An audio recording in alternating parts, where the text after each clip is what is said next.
Milwaukee, Wisconsin, a bustling city, home to hardworking people. Unbeknownst to them, a shadow lurked in their midst, a monster wearing an ordinary face. His name, Jeffrey Lionel Dahmer. For over a decade, Dahmer terrorized this city. He preyed on the vulnerable, lured them into his web of horror. His crimes, unthinkable. His methods, depraved. This is the story of the Milwaukee Cannibal.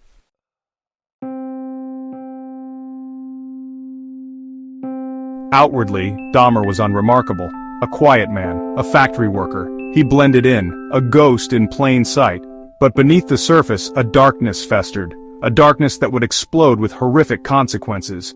Dahmer's desires were twisted, his compulsions sinister. He craved more than just death. He sought to possess, to control, to keep fragments of his victims as trophies. His apartment, a charnel house disguised as a home.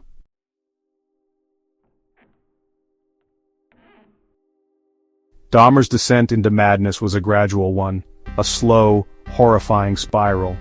It began with loneliness, isolation, a troubled childhood, a fascination with death.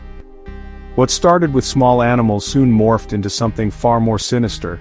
His desires grew, his methods became more brazen, the monster within unleashed.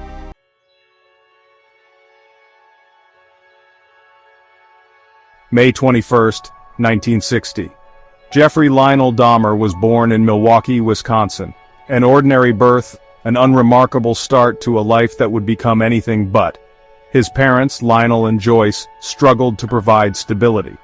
Their relationship, marred by arguments and resentment, cast a shadow over young Jeffrey's formative years.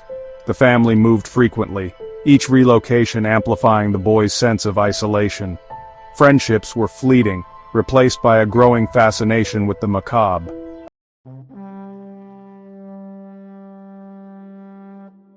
As a child, Dahmer was withdrawn, an observer rather than a participant. He found solace in solitude, spending hours collecting animal bones, a morbid hobby that hinted at a deeper disturbance. His parents, preoccupied with their own troubles, remained oblivious to their son's darkening thoughts. The boy who once seemed merely introverted was slowly retreating into a world of his own making, a world where death held a strange allure.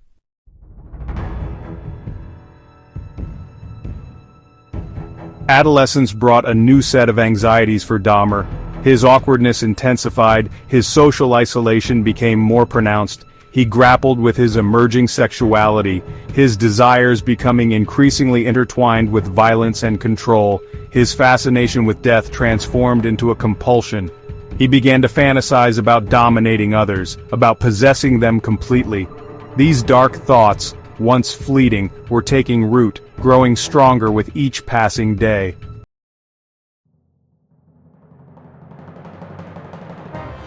Dahmer's behavior became increasingly erratic.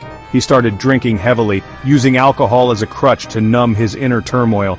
His academic performance plummeted, his grades a reflection of his disintegrating mental state.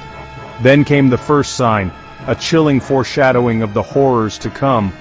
A hitchhiker, picked up on a whim, a struggle, a life taken. The abyss had opened, and Jeffrey Dahmer was about to descend into its depths.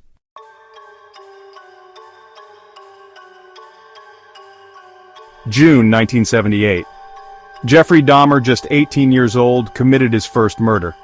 The victim, Stephen Hicks, a hitchhiker lured to Dahmer's home under false pretenses. The details, too gruesome to recount in full, revealed a depth of depravity that shocked even seasoned investigators. Hicks was bludgeoned, strangled, his body dismembered and dissolved in acid. For Dahmer, it was a baptism by blood, a horrifying initiation into a world of violence he would come to inhabit. The act, far from repelling him, ignited a dark desire within, a hunger that could only be satiated by death.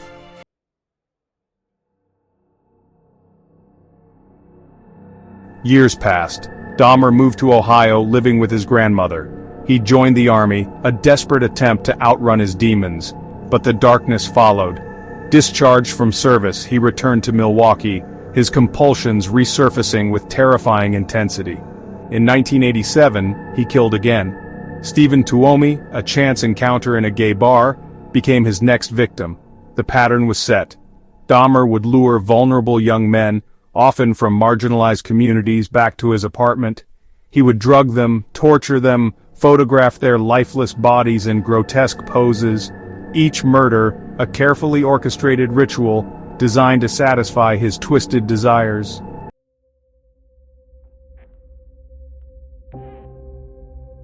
Dahmer's apartment, once an unremarkable unit in a quiet complex, transformed into a macabre sanctuary of death.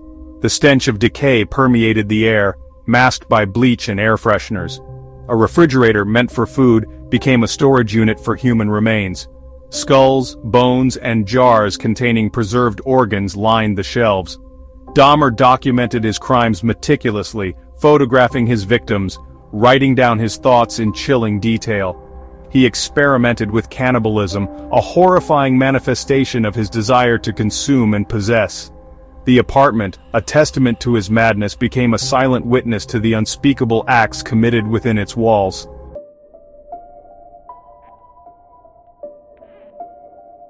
As Dahmer's reign of terror continued, his methods became increasingly brazen. He grew bolder, more confident in his ability to evade detection. The victims, mostly young men of color, were often reported missing, their disappearances barely registering as a blip on the radar. The police, overwhelmed and understaffed, failed to connect the dots, missing crucial clues that could have stopped Dahmer. With each passing month, another life was extinguished. Another family left to grieve. The body count rose, a grim testament to Dahmer's depravity.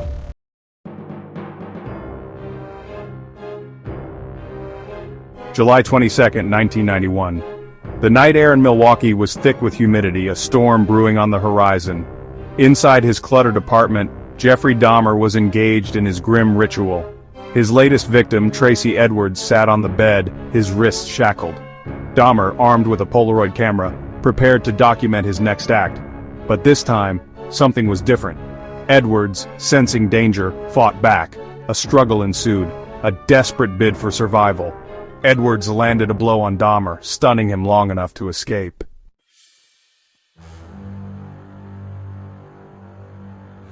Edwards, disoriented and terrified, stumbled into the night. He flagged down 2 police officers, his shackled wrists a testament to the horror he had narrowly escaped. Skeptical at first, the officers reluctantly agreed to accompany Edwards back to Dahmer's apartment. What they found inside defied belief. A putrid odor filled the air, a mixture of decay and chemicals. Polaroid photographs scattered around the apartment depicted scenes of unimaginable horror, dismembered bodies posed in grotesque positions. Inside a refrigerator they discovered human remains, neatly packaged and stored as if trophies. The officers, hardened veterans of the police force, were left speechless by the sheer depravity they had uncovered.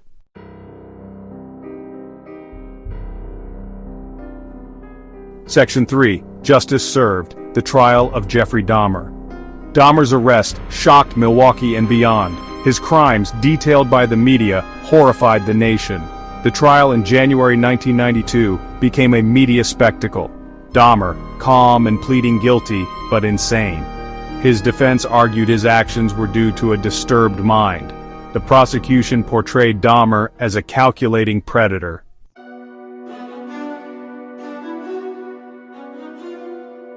Section 4. A city reeling, a verdict reached. The trial lasted 2 weeks. Jurors heard harrowing testimony from victims' families, their words a poignant reminder of the human cost of Dahmer's crimes. They were presented with overwhelming evidence of his guilt. The photographs, the remains, the chilling testimony of Tracy Edwards, the man who had escaped his clutches. On February 15, 1992, the jury returned their verdict. Guilty on all counts. The courtroom, packed with journalists, victims' families, and curious onlookers, erupted in a mixture of cheers and sobs.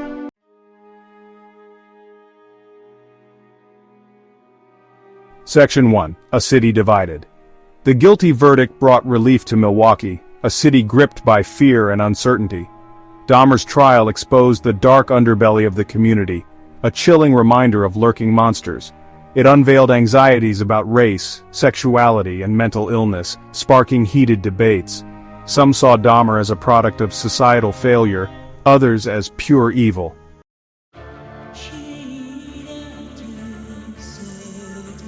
For the families of Dahmer's victims, the trial offered a semblance of closure, but it could never erase the pain of their loss.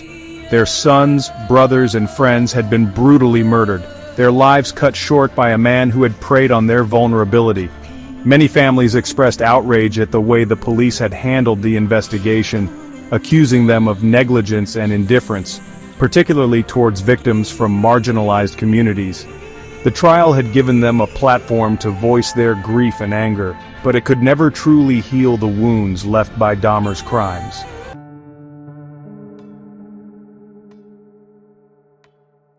Despite the overwhelming evidence against him, Dahmer's case continued to generate controversy and debate long after the trial had ended.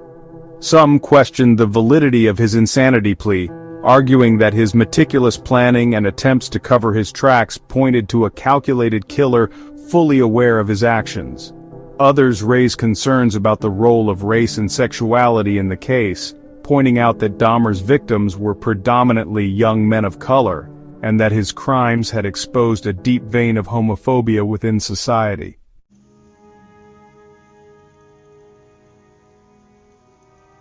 The Dahmer case forced Milwaukee, and indeed the nation, to confront uncomfortable truths about itself.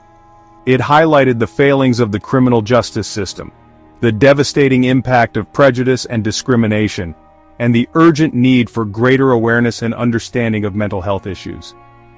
In the aftermath of the trial, there were calls for reform, for greater accountability, and for a more compassionate and inclusive society. The scars left by Dahmer's crimes would never fully heal, but the search for meaning, for lessons learned, continued.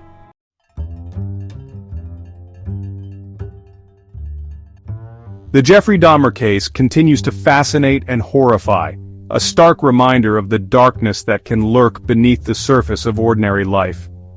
His crimes, driven by a potent cocktail of repressed desires, deep-seated psychological disturbances, and a profound disconnect from humanity, challenged our understanding of evil. Experts have offered various explanations for his behavior, citing potential neurological factors, childhood trauma, and the corrosive effects of addiction. But ultimately, the question of what drove Dahmer to commit such unspeakable acts remains a chilling enigma. His mind, a labyrinth of twisted desires and fractured thoughts, may forever remain beyond our grasp.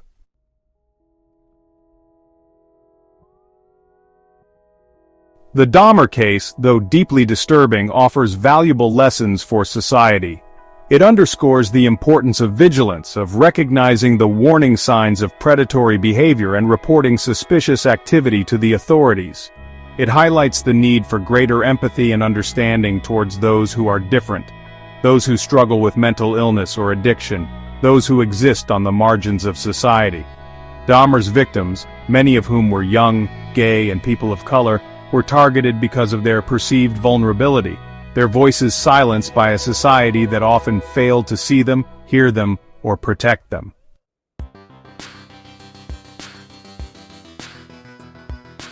The Dahmer case also exposed systemic failures within the criminal justice system, highlighting the need for greater accountability and transparency.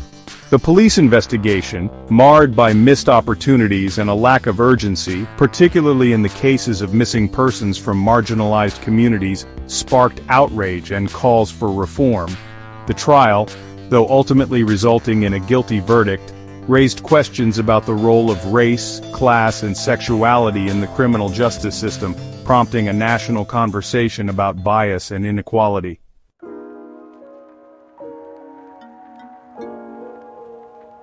The legacy of Jeffrey Dahmer will forever be intertwined with the horrific crimes he committed.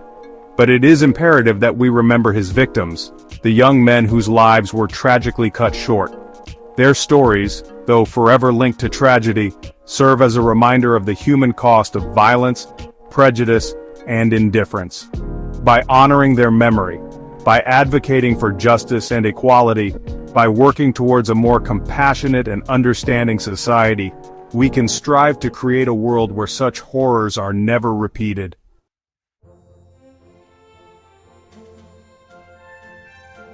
Jeffrey Dahmer's name remains synonymous with evil, his crimes etched in the annals of criminal history, the apartment building where he once lived demolished, a physical erasure of a haunted space. Yet the echoes of his deeds linger, a chilling reminder of the fragility of life, the monstrous potential that resides within seemingly ordinary individuals. The victims, forever young, their faces frozen in time, a haunting reminder of the devastating consequences of unchecked darkness. The Jeffrey Dahmer story, a cautionary tale, a stark reminder that the line between sanity and madness can be perilously thin.